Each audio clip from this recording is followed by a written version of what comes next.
In today's video, I will be giving you an overview of the different levels of parameters, where they appear, and why there are different levels. We also will be going through a couple of different user-created attributes and how to make them and the differences between them. For this video, I will be demonstrating using Cabinet Vision version 12. I will be using Cabinet Vision on the ultimate level. It is worth noting at this point that user-created attributes are only available in Solid Advanced and above. They also work best if you have an understanding of object tree, and some of the examples today I will be utilizing the object tree itself. What we're going to do to start off is we're going to click on our Utilities tab up the top of the screen and then select the parameters. What we're going to do is I'm going to give you a brief run over of what you can do and what everything means in this window before making our first user-created parameters and attributes. First, we have the Prompt tab. This field allows you to establish a user-friendly prompt or name to simplify use by other Solid users, or to explain in more detail what the parameter means. Parameter. This is the name displayed in the object tree and also used by UCSs to check or set its value. It is recommended that you prefix your parameter with U underscore to help differentiate between system parameters. Of course, this is only a recommendation, as you can name them whatever you like. Type. In the type, you will have a drop-down menu with multiple different options. This type allows you to specify the values type. So, measurement will have a value which references a measurement or size. Degree, which will have a value of the degrees in it which you would like to move a cabinet or rotate apart. Integer.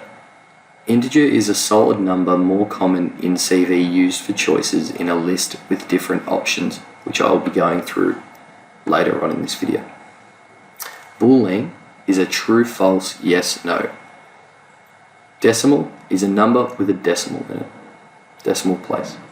Text is where you would write a text for a note. Currency will add price to a part or cabinet, usually when using Bid Center.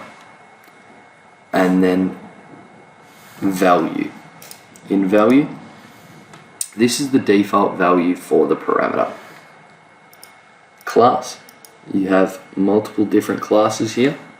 This allows you to specify which level the parameter will be placed in, such as job level, room level, cabinet level, or specific cabinet types, such as base cabinet, upper cabinet, tall cabinet, and vanity. And then you have style, which also has a drop down. This option allows you to specify whether the parameter is defining an attribute or a note. A parameter defined as a note will add a notes tab to the class level it is defined for. These notes can be called up and utilized in CAD tables and CAD text lookups.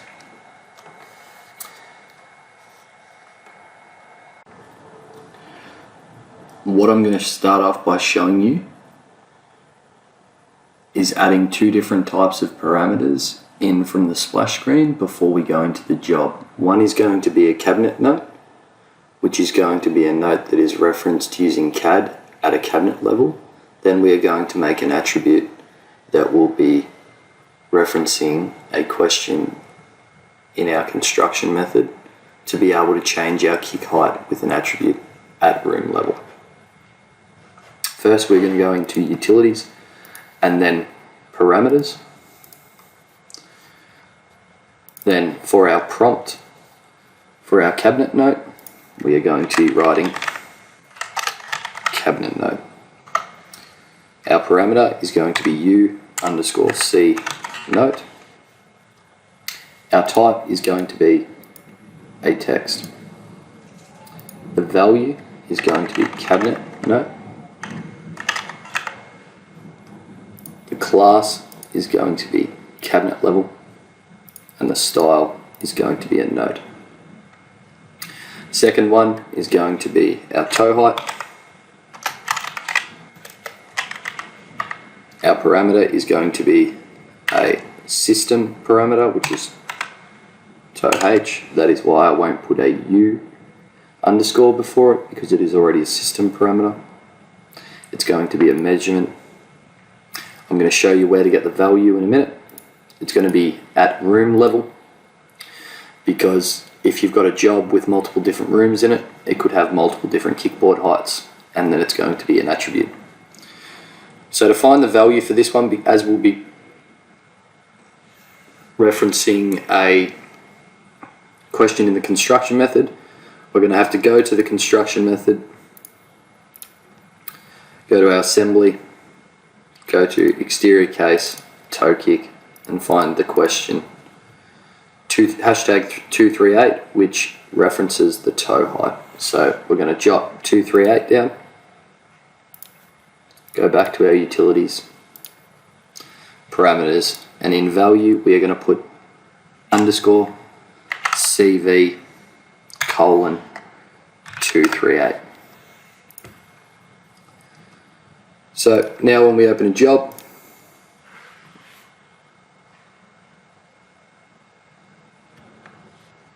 we are going to see our toe height parameter there. So when I pull out a cabinet and go to elevation view, and I change my toe height to 300, you'll see that my kickboard will change in height to 300. The next thing we're going to do is we're going to go and go through our cabinet note. So if I right click on the cabinet, you will now see when I go to properties that there is a notes tab where it says cabinet note. If I call this a 2-door base and hit OK, you'll see that my note has not appeared. To make that note appear, I need to double click on the cabinet, go into face view, select CAD on the left hand side, go to my text box. I want to place it here, and I'm going to go squiggly bracket cab dot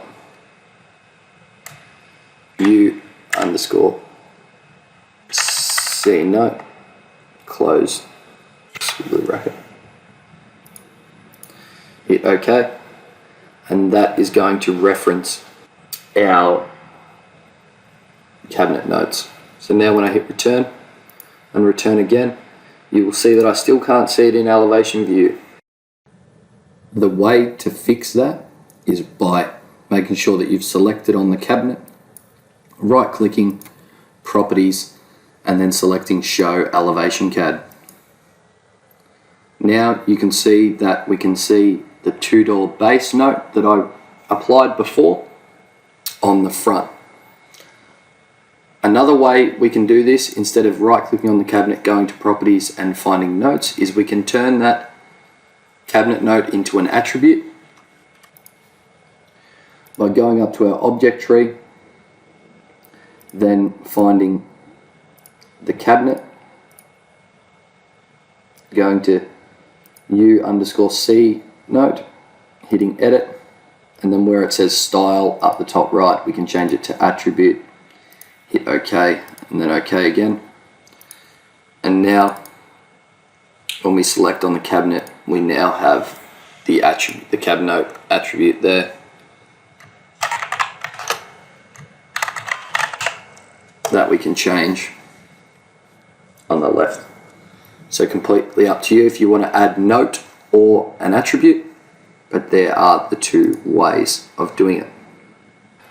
So now what we're going to do is we are going to make a Boolean attribute, which is a true, false, yes, no attribute, on this cabinet to rotate a top stretcher. So what we're going to do is we're going to double click on the cabinet, go into end view. We're going to select on the top stretcher and rotate it by 90 degrees to start. So now we can see that it is in the correct spot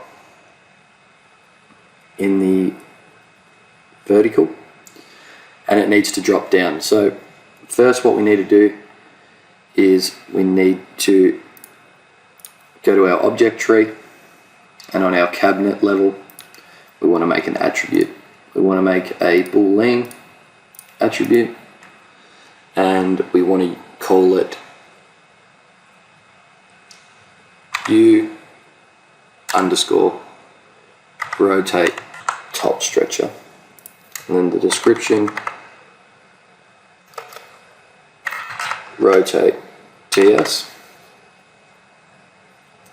and then we're going to hit OK. So now we can see we've got a true false here, and when we tick it, it does nothing. So now what we're going to have to do is we're going to have to attach the rotations to an object tree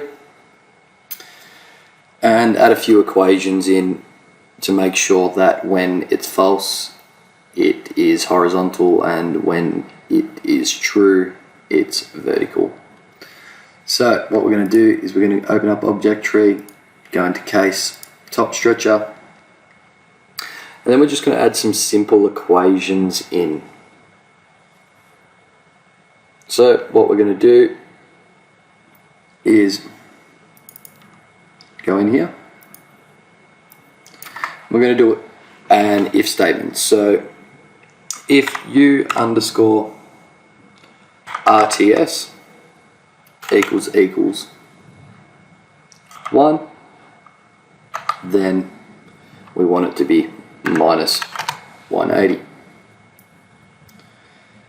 And why I know it needs to be minus 180 is, as you can see on the right hand side here, when we've rotated it, you'll see these little people on the left hand side, which identifies that this has manually been changed and it is not standard. So I know this one needs to be minus 180, so I'm going to hit test and OK. You would have noticed in this equation I put a double equals. The reason for that is because a double equal sign is equal to a query, where a single equal sign is equal to a definition. So the reason why you do this, because it doesn't know, CV doesn't know the difference between if you're making a statement or if you are making a query, where UCSs, you don't need to worry about it because a UCS can define the context that you are writing. Next one is going to be 0. So what I'm going to do is an equation. If u underscore RTS equals 1, then 0, test. And then we can see that AZ is going to be 90. So if u underscore rotate TS equals 1, then 90, test, hit OK. And now you'll see when I tick false, it will flip in the correct way. So now we can see here that what we need to do is, when it's on true, we need to drop the top stretcher down the width of itself. So we're going to go into object tree, we're going to go to case, top stretcher, and go to the Y position. We're going to double click on Y, change it to an equation, and we want it to be if u underscore rotate TS equals 1, then we want it to be cab dot dy minus dx, which is giving us the cab height minus the dx of the top stretcher. Hit OK, OK again, and now it'll even apply an operation as well on true. So false, it'll sit in the correct spot, and then true will rotate correctly also. So that is our rotate top stretcher attribute that we've done, which is a boolean. Please keep in mind, guys, that any user created attributes and parameters that you create, you will need to thoroughly test them so they work with your system. For example, if I was to go in and detach toe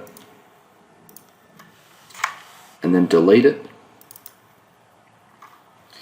and went into end view,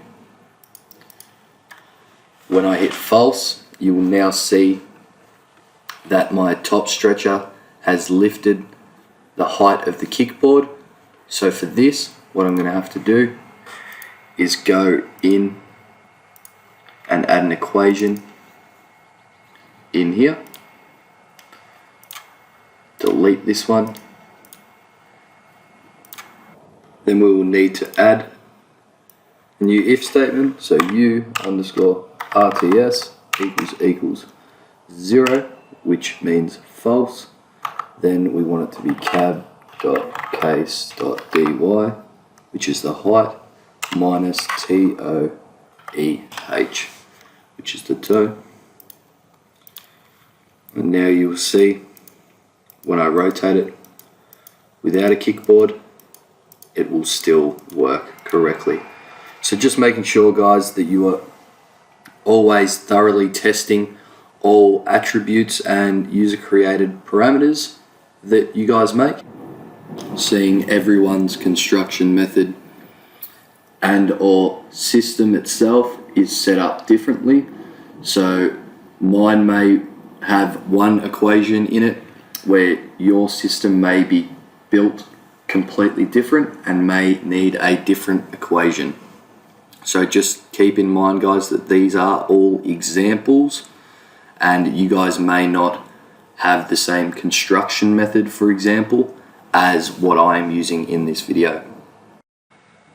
The next one we're going to do is a couple of different ones which are going to be applying to a route.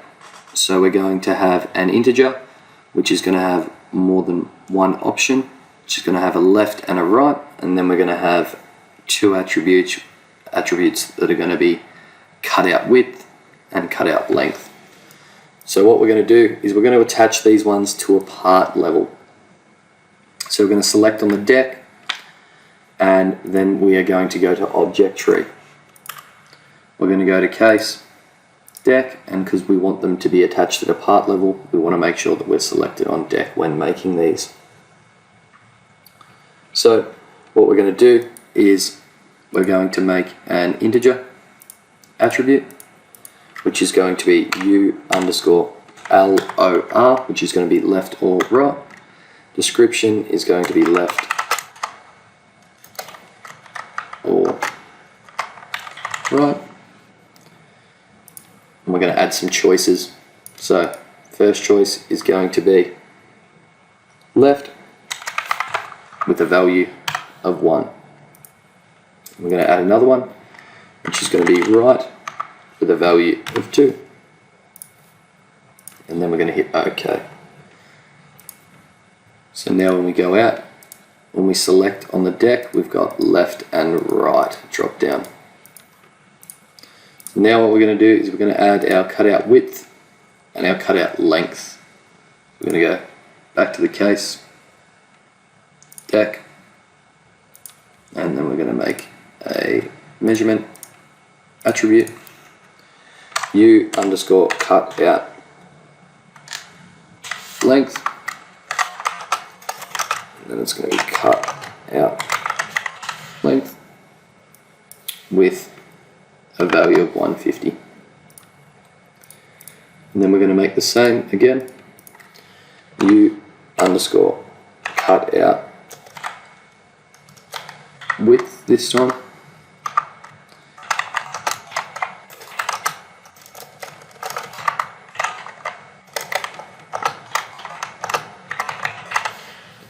with a value of 200, so we can see the difference. Now when we select on the deck, we'll have cutout length and cutout width as well as left or right. So now what we're going to do, guys, is we are going to add a route to the deck. So I'm just going to grab my rectangle Draw out a rectangle, right click, select, and we're just going to make sure that it's cutting correctly. So we want it to be a path, not a pocket. We want it to cut on the left hand side. And then all we have to do now is add some equations to this so it references back to our attributes. So what we want to do now, you can see here that my back sits on the top of my bottom. So I'm going to have to add an equation in for this, which is going to be cab.case.ub, which is unfinished back, .dz, which is the thickness of the back. So no matter what cabinet I pull out, no matter what this cabinet material is made out of, should I say, it will set the cutout in the thickness of the back every time. So for our Y value, what we're going to have to do is we're going to have to add two statements in. So the first statement is going to be if U underscore LR equals 1, then it has to be 0. And then what I want to do is add another one straight away, which is U underscore left or right. I'm going to have to change the other one. Equals 2, then parent dy minus dy. Test. Quickly select back on this one and add the O in. And then hit OK. So for my Z value now, we need to make sure that our Z value is always 0, because if it's not, it can play a part in when you're nesting a job and how far your tool will go down. So in Cam Editor, we always want the Z position to be at 0. So now with the width, all we need to do is add it in the then part. So it's U underscore cut out width test, which you can see is 200, which we did before. The length is going to be the same, U underscore cut out length, cut out length, test 150, and then we want our depth to always cut through the depth of the material. So what we're going to do is parent DZ.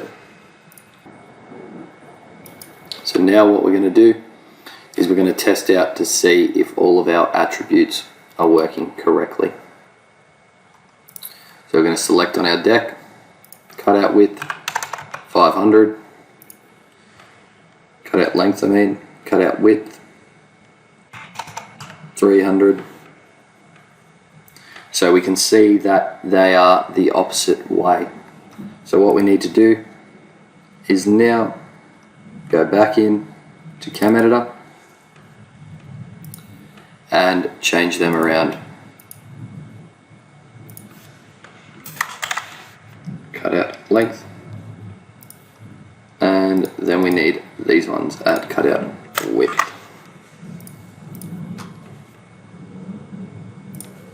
So we can see that it's sitting out still. So as you can see, our right works, but our left doesn't. So what we're going to have to do is go back in and check our Y equations to see what has gone wrong. Let's try by deleting this first one, this middle equation, hitting OK, because sometimes they auto-populate themselves. Now let's see, left and right is working correctly now. So just make sure, because Object Tree does auto-populate, so make sure that you are double checking those things. So you can see that all attributes are working correctly. We go into face view, change base cabinet to sink cabinet, changes to sink cabinet. We can rotate our top stretcher correctly, and even rotating our top stretcher at elevation level while the cabinet is selected. Please note that this will only be attached to this cabinet when I go and pull out another cabinet. The toe height will be over the whole job, but none of our attributes that we just did on the other cabinet will be on this cabinet. We hope you have enjoyed this video and thank you for watching.